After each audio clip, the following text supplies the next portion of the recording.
یہ سچ ہے، یہ حق ہے، یہ حقیقت ہے کہ بہت ہی بڑے کانٹے میں بہت ہی بڑا خسارہ اٹھانے والے ہیں، بہت ہی برباد ہونے والے ہیں، بڑی تباہی میں کون وہ لوگ جنہوں نے اس بات کو ہی جھوٹ سمجھ لیا ہے کہ اللہ سے ملاقات پتہ نہیں ہونی ہے یا نہیں ہونی ہے، اور وہ جھٹلاتے ہیں اور کہتے ہیں کہ اللہ سے ملاقات نہیں ہوگی۔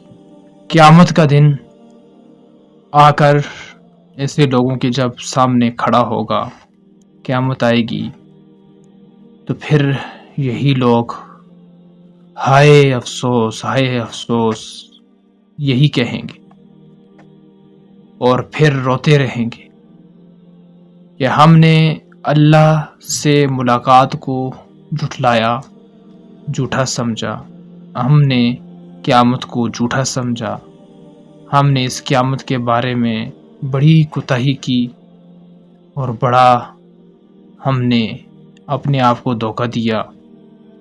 میرے بھائیوں، اس وقت کیا ہوگا؟ ان کے پاس سوائے گناہوں کی اور کچھ نہیں ہوگا، چونکہ بندہ گناہوں سے تب بچتا ہے جس وقت اسے یقین ہوتا ہے کہ اللہ سے ملاقات ہونی ہے، قیامت آنی ہے۔ اور ایسے لوگ اب بھی دیکھو گناہوں سے نہیں بچ رہے ہیں۔ اس کی بنیادی وجہ کیا ہے؟ بنیادی وجہ یہی ہے کہ یہ یقین ہی نہیں کرتے ہیں کہ ہم نے اللہ رب العزت سے ملنا ہے، قیامت آنی ہے، تو گناہ کرتے ہیں۔ تو جس وقت یہ قیامت کا سامنا کریں گے تو ان کی پیٹھوں پر گناہ ہوں گے،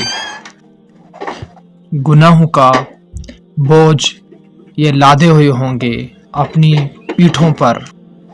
دیکھو دنیا کا جو بوجھ ہے، من اٹھا لیا، 2 من اٹھا لیا، تو میرے بھائیوں یہ جو دنیا کا بوجھ ہے یہ پھر بھی ہلکا ہے کیونکہ یہ اتر جاتا ہے، لیکن یہ جو گناہوں کا بوجھ ہے یہ بہت گھٹیا، بہت برا بوجھ ہے۔ تو اس بوجھ کو اٹھا کر قیامت میں جانا، قیامت کا سامنا کرنا، اللہ کا سامنا کرنا، یہ بہت بڑی تباہی اور بہت بڑی بربادی ہے۔